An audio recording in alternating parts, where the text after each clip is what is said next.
Hey, party people, welcome to episode number 713, 337, whatever of my podcast.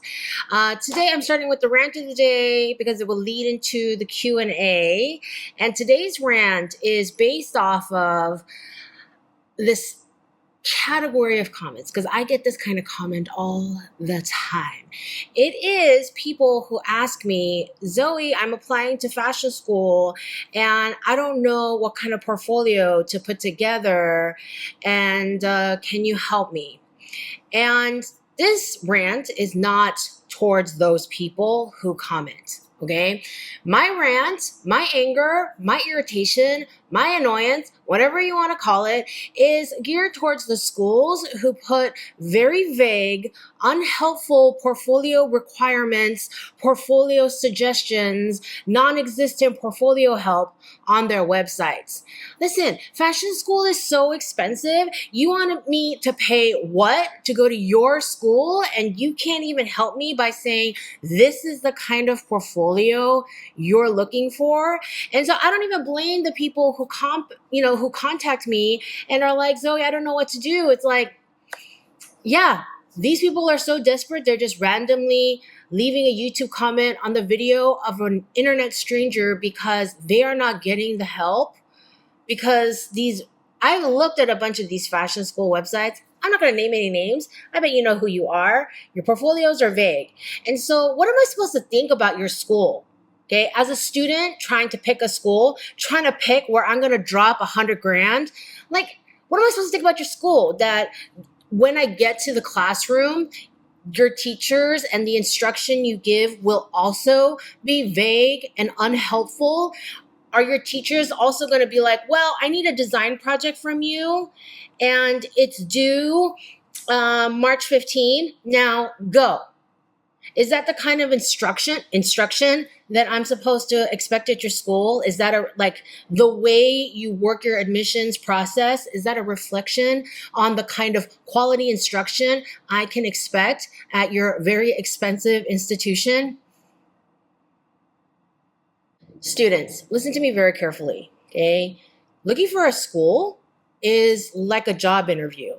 You walk in looking for a job and you think that it's all up to the company to decide whether or not you get hired.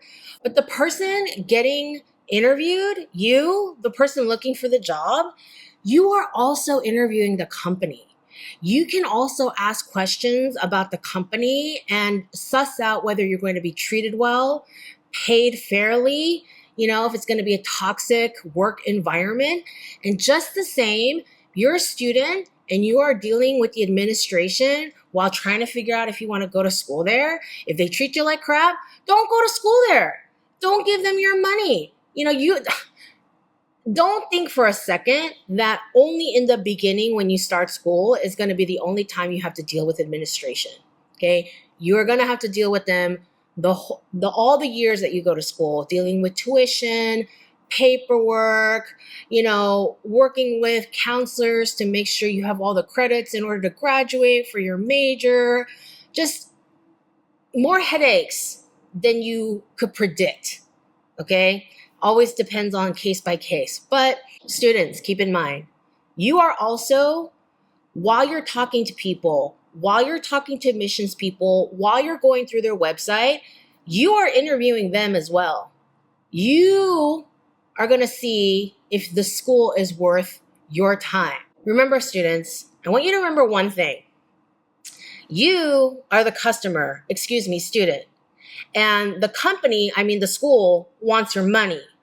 And so you are interviewing them to see if you can get a quality education there, just as much as they are interviewing you through this application process.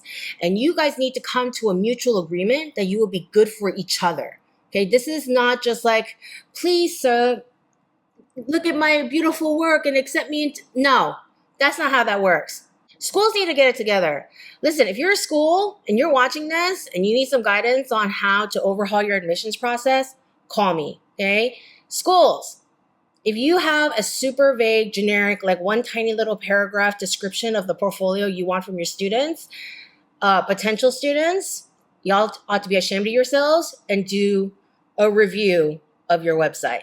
Okay. This leads into today's Q&A session. What do I do when I can't figure out the portfolio, when a school is being vague, when I have questions, when there are instructions, but I still am not getting a real sense of what they want? Okay. So I have a lot of advice for all of those questions. Okay. Number one, your first step is to talk to the admissions people to see if they have more information on the kind of portfolios they're looking for. They have a group of people that are looking through the portfolios to admit students, and they are not the teachers of the school. They may include, but it's mostly like a separate staff that is looking for through portfolios and admissions applications, including the essays and your high school transcripts and things like that. Ask the admissions people for more clarity. It is literally their job to help students who are interested in attending that school with their questions. Number two, ask the school if they have any kind of portfolio day. Lots of art schools have a portfolio day or something similar where the admissions team, they can either do it at the school. Sometimes they travel the states or around the country and set up stations, and they have a portfolio day and invite students to come and show their portfolios.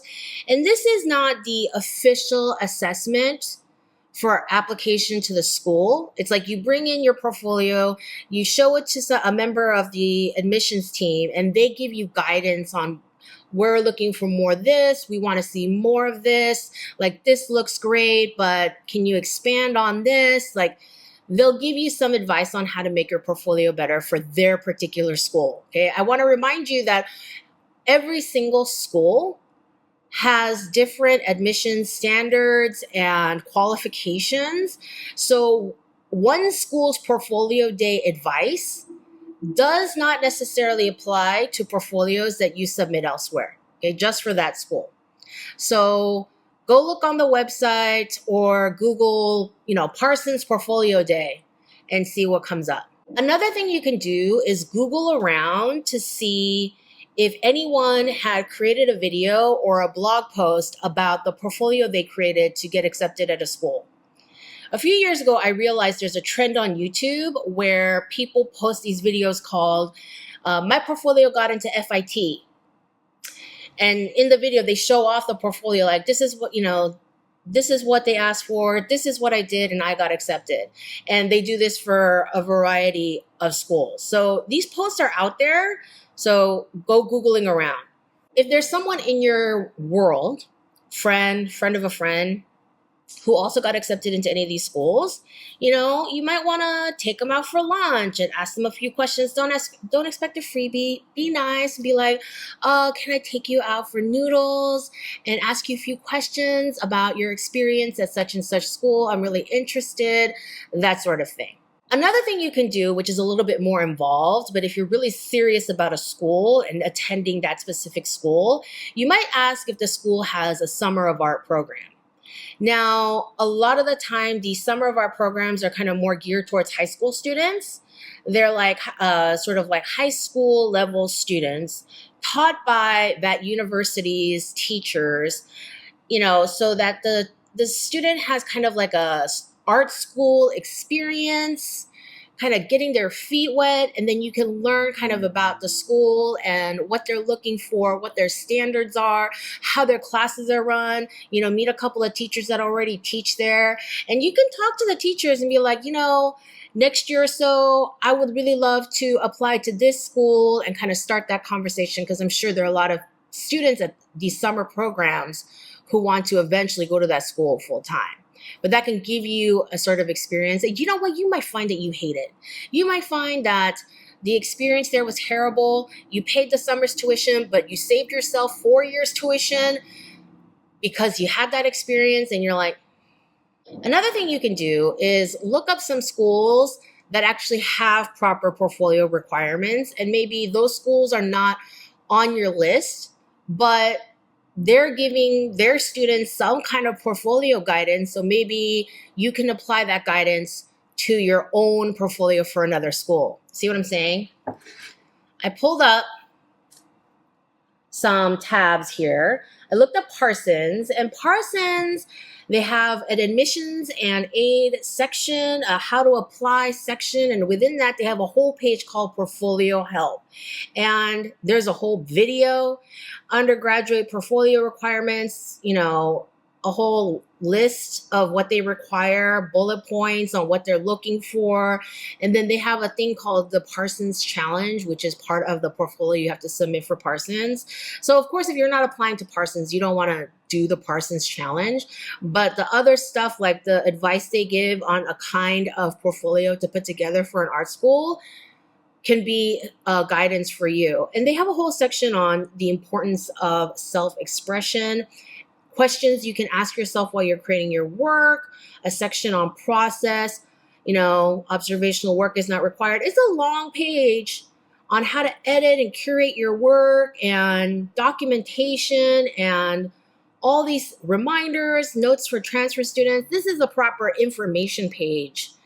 Now, this is not me saying Parsons is the best school in the world. Don't read it like that. But they actually have a whole page dedicated to helping students figure out some loose parameters for how to structure their portfolio, okay? Nothing so much as like, page 1 should be a self-portrait. Page 2 should be a still life of some fruit. Page 3 should be, nobody's doing that, okay? Nobody's doing that. That's just a little, is today motorcycle day or what? Irritating. My alma mater, Otis, they have a whole portfolio requirement.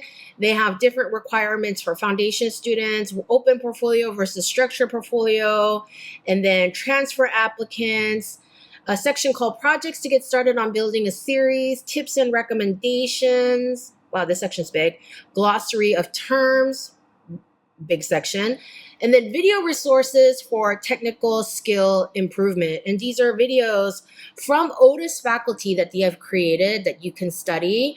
And I remember a lot of these names. And there's literally only one person whose name I don't remember from back in the day. So this is also helpful. And even if you don't apply to Otis, this is also like, hey, let's check out these resources. Let's check out this vocabulary. This glossary of terms is pretty helpful. So, and I know for a fact, because I've helped students get into FIT, that they have very particular portfolio requirements. They're quite exacting in what kind of projects they're looking for, their fashion design portfolios. So go look around. I don't think you have to copy the exact format of FIT's portfolio unless you're applying to FIT. But some of these schools, they have real proper fleshed out portfolio sections that could help you, guide you, kind of figure out the portfolio process. And, let's pretend that you're applying to both Parsons and Otis. They have different portfolio requirements, but I'm sure there is some overlap. So, read a bunch of these things, get yourself organized, ask the different schools questions, attend some portfolio days. And again, along that vibe, like you can possibly attend a portfolio day for a different school, as long as you respect that art school, and see if you can get some good critique on your work before you put together a final portfolio. And you don't know. Maybe you didn't mean to go to School of the Art Institute of Chicago, but you went to their portfolio day and you just hit it off and you learned so much about the school, you decided to apply later. You never know. Final note, listen, there's a difference between a school not giving you answers and a school giving you answers you don't like. Okay? If a school just doesn't help you, it's just really unhelpful, gives you the runaround, that is a taste of how their school is and what their administration is like and how things are going to go for you. That's a taste of how the school is going to go for you if you decide to attend there. And I will say that you should not give those buttonholes your money. Okay? Why? Did they do anything to entice you? Did they try to convince you they had a great program? Why would you give them your money? I still remember my admissions process going to Otis. I went to school in the crustacean era, remember? Joke. And I had to make slides. We had to make physical slides, the kind that you put into a slide projector to get accepted or to send in your portfolio. And I didn't know how to do that. I didn't know if that was like a separate camera, like a different camera. I didn't know if that required different special film. I didn't know where to get slides made. Like, I didn't know any of that. And this is before Google had everything at your fingertips.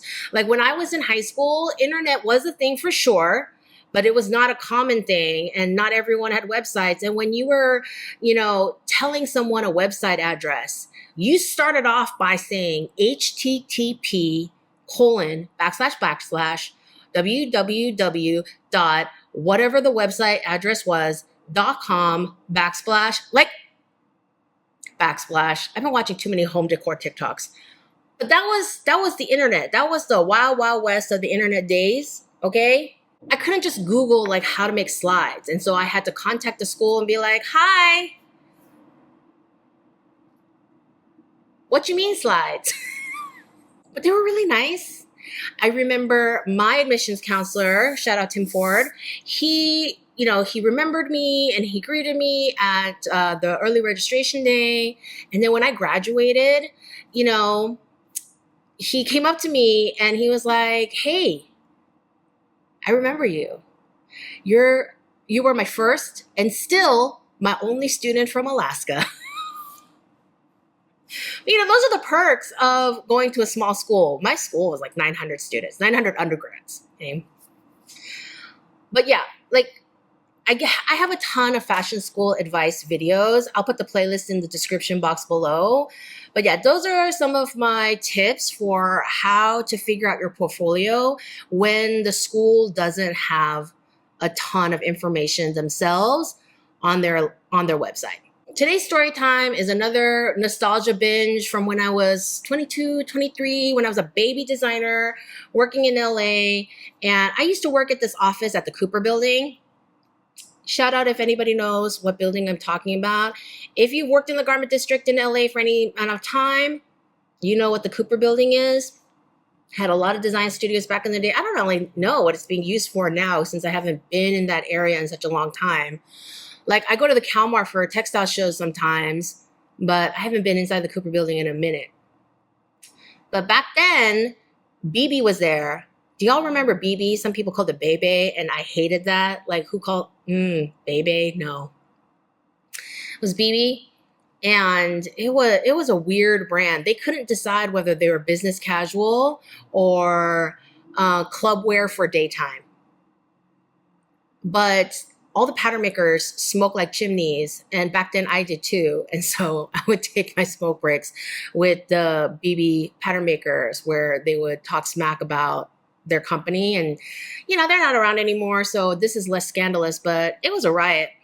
And I remember one time there was a design studio next door that was run by this woman. If that was today, that woman who ran the company next door, she ran a loungewear, kind of juicy couture-ish vibes, sort of clothing line next door.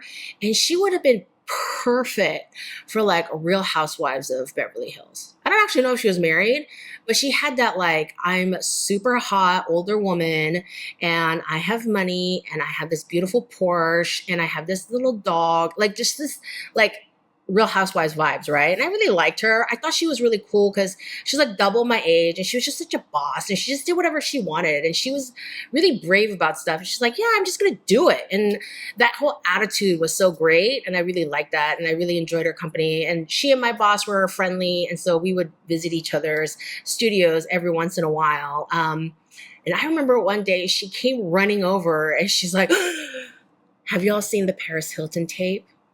Now, if you were an adult back in 2003, you know what I'm talking about. She's like, I just got my hands on the Paris Hilton tape. You have to come watch.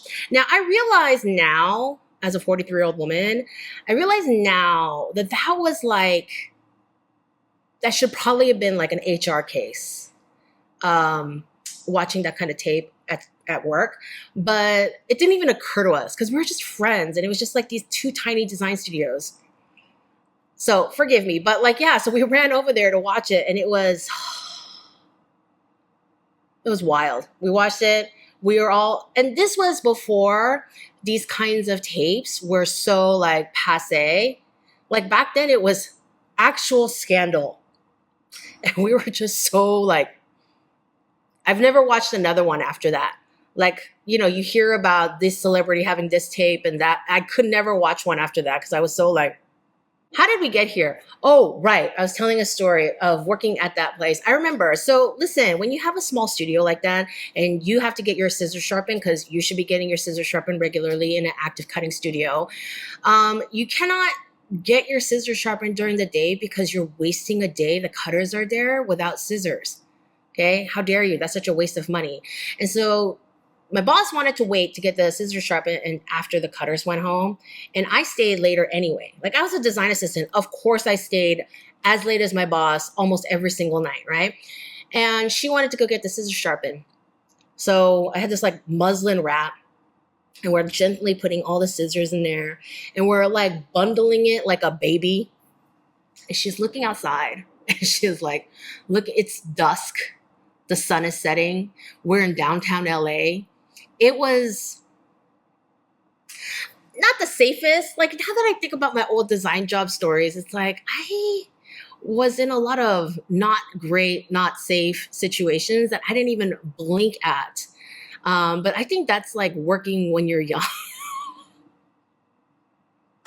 This is terrible. This is terrible. Anyway, so she's like, what do we do? To me now, older, it occurs to me she could have gone with me because, she could have had my back and gone with me, but she was sending me out by myself to get these scissors sharpened. And so I'm looking at this bundle of scissors. I've got 11 pairs of scissors in there. And I'm looking at the scissors. I'm looking at the sun setting outside. I'm looking at the scissors. I'm looking at the sun setting outside. I open the bundle. I pull out the longest, most vicious looking scissors. I take them out. I rebundle the rest of the scissors. I carry the scissors like a baby. I take the one remaining pair of scissors and I lay them on top.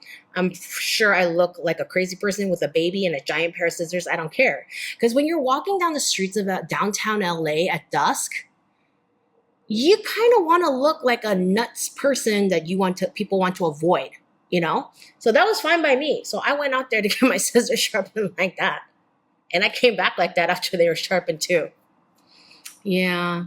But yeah, when you are, the newbie, the design assistant, you do end up going on errands like getting your scissors sharpened and, getting the buttonholes done on your coat samples. That's the first time I found out about those buttonholers so they make the keyhole buttonhole. And then the machine, after it stitches the keyhole buttonhole, there's a blade that comes down and it cuts a slit in the middle of the buttonhole to create the buttonhole, right? And I did not know about how exactly this machine worked. I was just told, take these coat samples to get these buttonholes done. And they were marked, and I took them. And, back in those days, you could often see me with one of those dirty rolling bins with like a sheet on top, like rolling samples, like up and down Los Angeles and Los Angeles Street, not the city. Like, there's actual street. And I got to the buttonholer, and the first time I heard the ka-thunk, I jumped so far in the air. The guy operating the machine like cackled, not meanly, he's just, teasing. Like, it was funny. But yeah, all kinds of fun errands like that. I do miss those good old days when, the whole pressure of the company wasn't on my shoulders and I got to do fun stuff like meet all these vendors and them explaining to me how buttonholers worked and, those kinds of things. Anyway, this is getting sidetracked where I started talking an hour about the good old days of being a design assistant.